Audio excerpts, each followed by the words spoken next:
What's going on, YouTube? Today I am doing a Freyna build. I'll go into her base kit. I'll definitely be discussing the controversy over the Contagion module and if it's better or worse. And then I'll go over her number one, I would say, speed bossing build if you just need to farm Colossi. So we have Freyna. Freyna is obviously a toxic descendant. All of her abilities are toxic in tech, except for her second one, which is a defense mechanism. I'll go into some tech that you can use to capitalize on this specific ability, but other than that, she's pretty straightforward. For the reactor that you want on Freyna, you want a skill cooldown and a tech skill power boost reactor, unless you're specifically trying to boss Colossi with her, which she can do bossing of Colossi, and then you'll want a tech skill power boost and a additional skill attack with Colossi. There is an alternative to Freyna. If you have someone willing to be a crit Luna, you can build her for crit, but we're not really doing that. That's an entirely different, very niche thing that I might make a separate video if you really want it. Our component set, the best one is definitely going to be Plague Auxiliary Power. There is some better scaling with the Slayer set. However, the Plague Auxiliary set comes with a tech skill power of 5%, which kind of just like pushes it further ahead of the Slayer set. And if you're having MP issues, which you really shouldn't be if there's enough enemies, the Slayer set will actually give you MP back if you use the right trigger module. Also, you should know that the Secret Garden stacks, even if you have 3 stacks, whenever you activate your 4th ability, you lose them anyway because it counts as switching your weapon. There isn't really a better weapon than the Secret Garden. It doesn't really matter. Just have sharp precision shot, fire rate, expand weapon charge, and compulsive magazine on your weapon.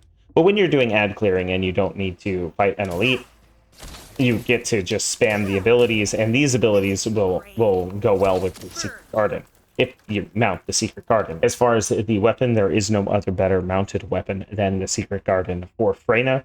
It's not that the Secret Garden is just so good, there's just nothing really better. For the majority of the game, you will be spamming your first and third abilities and just having your second ability active as much as possible for no other reason than it's just better to have it on than it is off. And if you have the MP, might as well. The Secret Garden has a unique ability on it.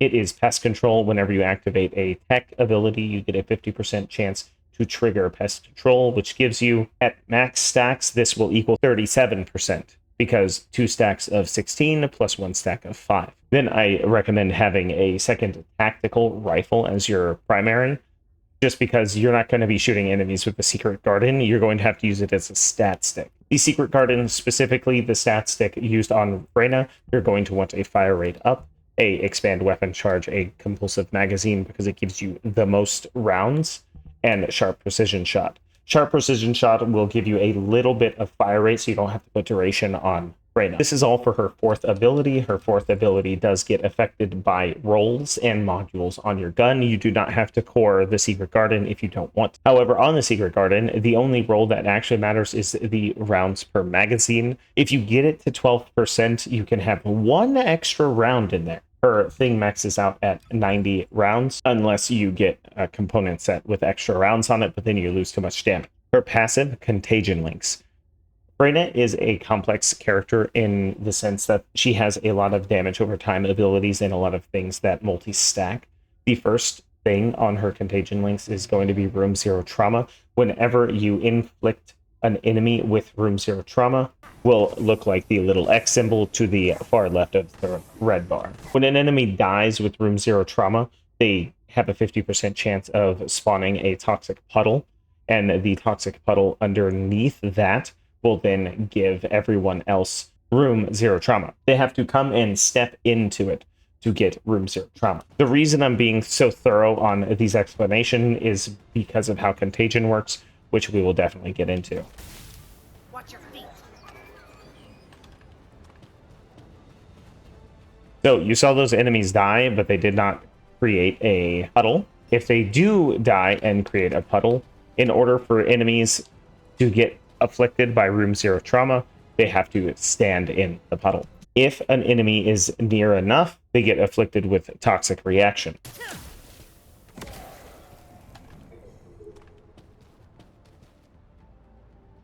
As you can see, not afflicted with toxic reaction because they could not stand in the puddle. Toxic reaction is one of the damage over time abilities of Freyna, and then we'll go over all of the other abilities. Her first ability, Venom Trauma, is just a toxic missile. The projectile deals damage on impact, then it makes the toxic puddle, then it inflicts them with room 0 trauma, and then it adds Panic. Panic is one of the damage over time. Each ability has a different damage over time stack.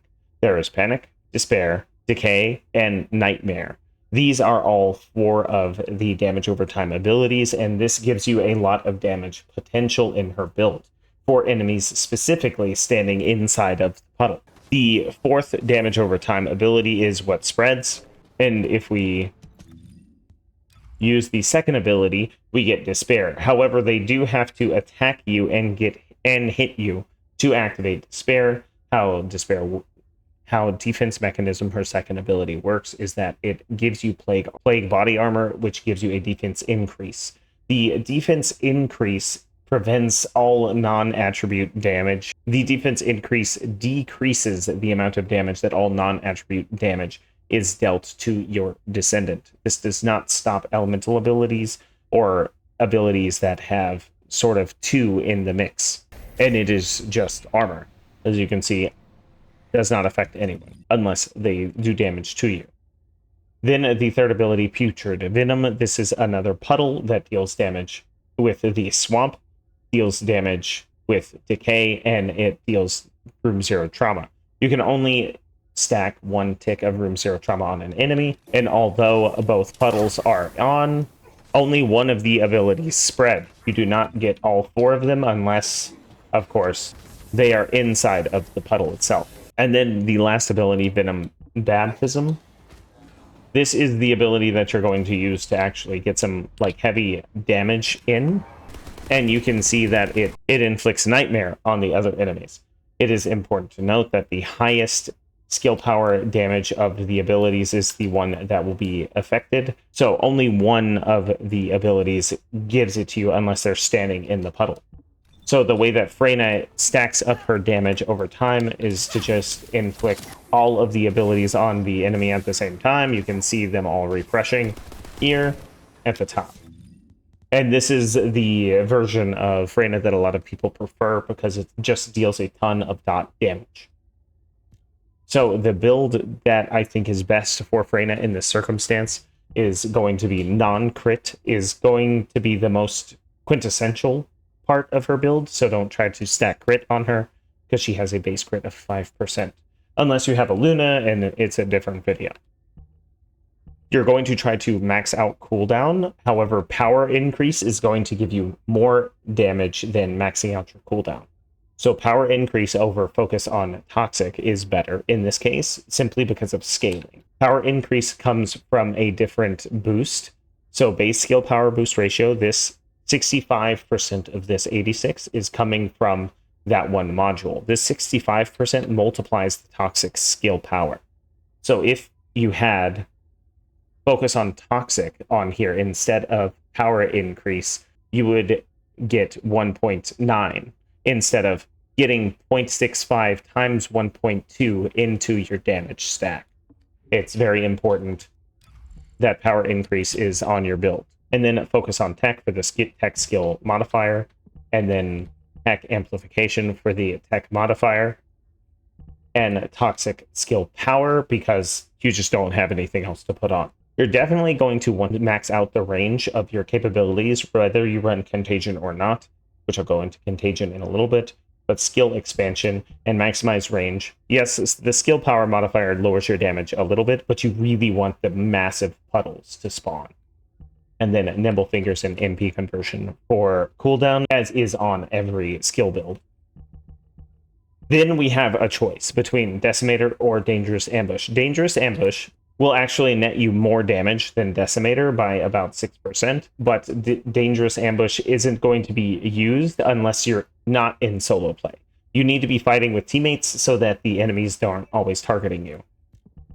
Decimator will end up giving you a 50% skill power modifier, which increases your damage by around 18% at max and 15% at the least amount. So it doesn't really matter either way because they take up the same slot for catalysts. And then for the trigger module, you're going to want power beyond. The only other option is really arc leak, but it just takes too much MP to run, and it doesn't give you enough of an increase in damage over by how much MP you end up losing on the build. Now I'll go over Contagion and what it does, because the skill tip is, it's hard to understand a little bit. At the end, it says room 0 trauma deals continuous damage. When an enemy inflicted with room 0 trauma is killed, it inflicts room 0 trauma on nearby enemies. Without Contagion, the only way to inflict room 0 trauma on an enemy is for them to step foot in one of your toxic puddles or get hit by one of their attacks. So Contagion spreads the contagion further. When I was showcasing it without Contagion before, I would kill the enemies in the middle to show you that it doesn't really spread. They do get the last tick off of the puddles dot abilities, but what Contagion really does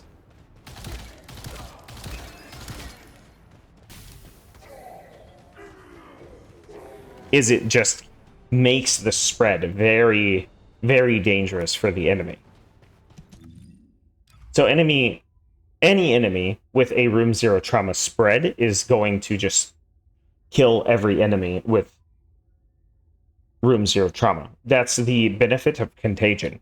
If you're going to say which build does more damage, it's not really about the damage, because Contagion spreads the damage faster, so Contagion actually ends up doing a little bit more damage if there's more enemies and they're spread out. It's really situational. Honestly, it just comes down to personal preference. I prefer Contagion on my build, but if you don't like Contagion, it's fine. I have run the Technical Research Institute with both Contagion and not Contagion, just to showcase the difference in the builds.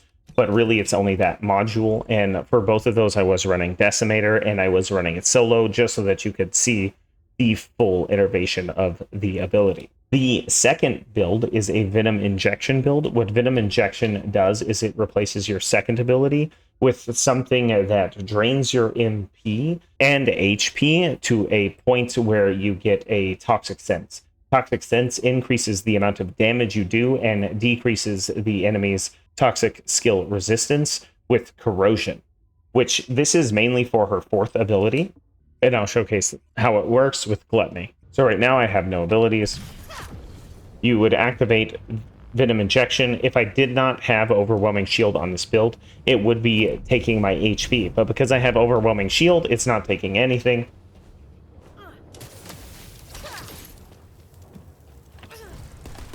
And it just does so much damage. But, of course, he goes immune if you don't do the fight right. Now, this build is really only for bossing. If you try to build this particular build for regular content, you just end up losing a lot of damage because of how much you actually need on the build itself. So the build itself is a Dangerous Ambush. Dangerous Ambush is going to be put on there whether you're solo or not, simply because whenever you get a Colossi in its down state, that 24% goes to a 49.8%. It says on skill attack against an immobilized enemy, skill power plus 49%. This is only against Colossi that are downed. You don't get this under any other circumstances unless there's something I don't know. I have vast experimented on this freaking module. Then we're just maxing out the damage. So maximize skill, maximize power, skill extension for a little bit of duration on her fourth ability, tech amplification, toxic amplification, venom syncytium, and Spear and Shield. Now, of course, you're going to say your cooldowns are terrible, and they are. Whenever you build a bossing type for quick speed runs, just so you can farm materials, it's better just to die and reset.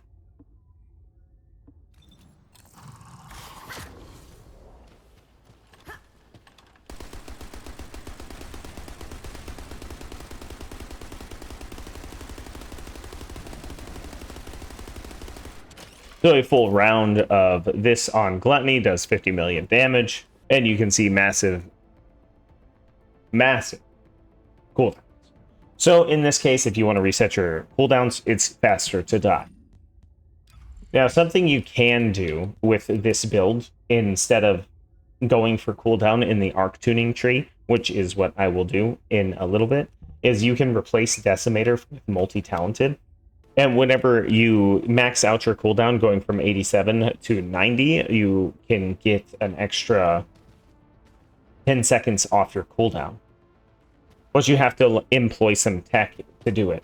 And then right on the last round, or right before your ability expires, you activate your second ability and it procs Multi-Talented and gives you an 11-second cooldown.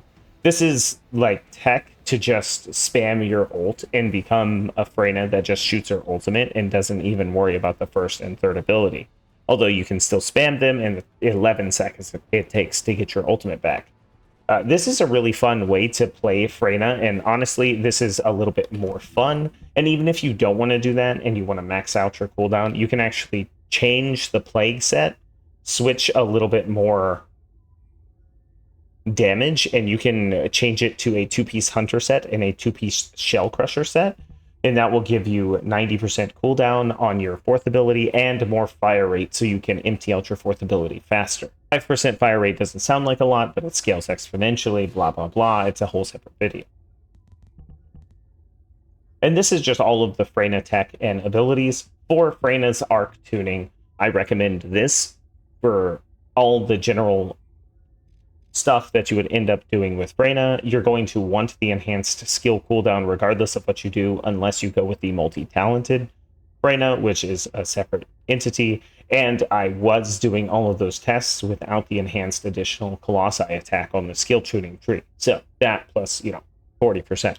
For the arc efficiency enhancement, this is the best one because it nets you a little bit extra than the 9.5% that you can't even get because it's a Xantic module. The extra boxes are terrible, we are aware. But really, the strat for Freyna is to just run around spamming 1 and 3 and kind of having 2 up all the time, and when you need to, activate your fourth ability to do bossing damage for elites or whatever the case. You'll notice that the ultimate went down to 11 seconds there. Anyway, that's actually due to my inversion reinforcements, which I'll go over. This one, arc circulation tactic, you can kind of manipulate your stuff, and if you time it right, you can get your ult down to the 11-second cooldown, and you don't need multi-talented. But it is slightly less consistent. However, it's cool when you can do it, because whenever you're fighting an elite and you just want to activate your ult over and over again for that extra bossing damage, you can get in there. Then the second one, you're just going to want to try to get MP.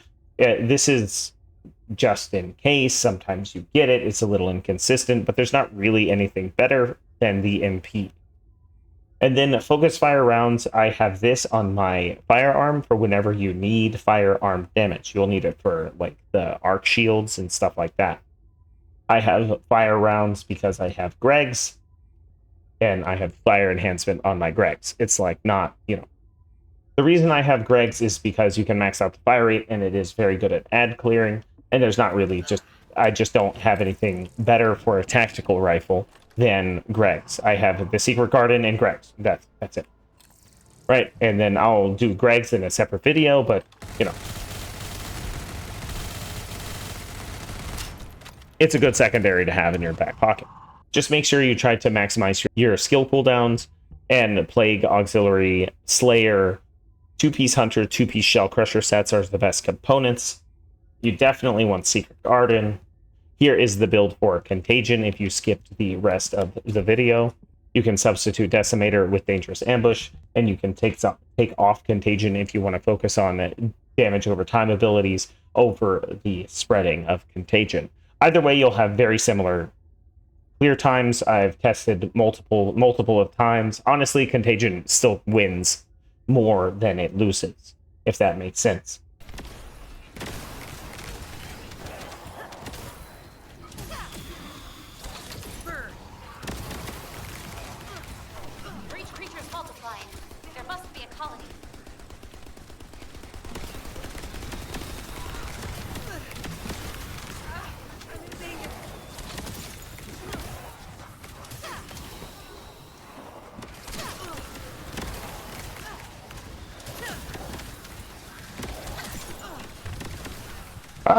I died. Just randomly, I guess. I don't know why. Make an urgent support request. No, stop. Okay, I don't want to do that. It's multiplying.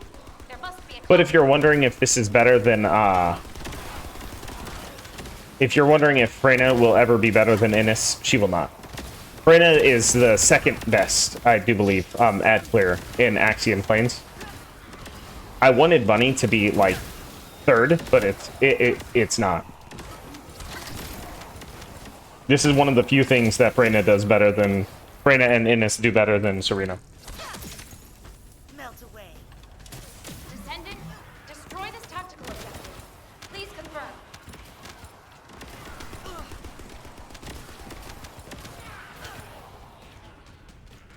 What? Oh my gosh, hang on.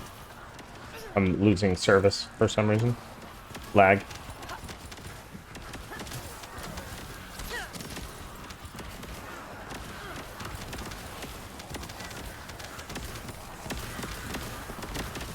Where I did this on Twitch. I do a lot of stuff on Twitch. If you're interested, check me out. Y'all have a sick day. Peace out.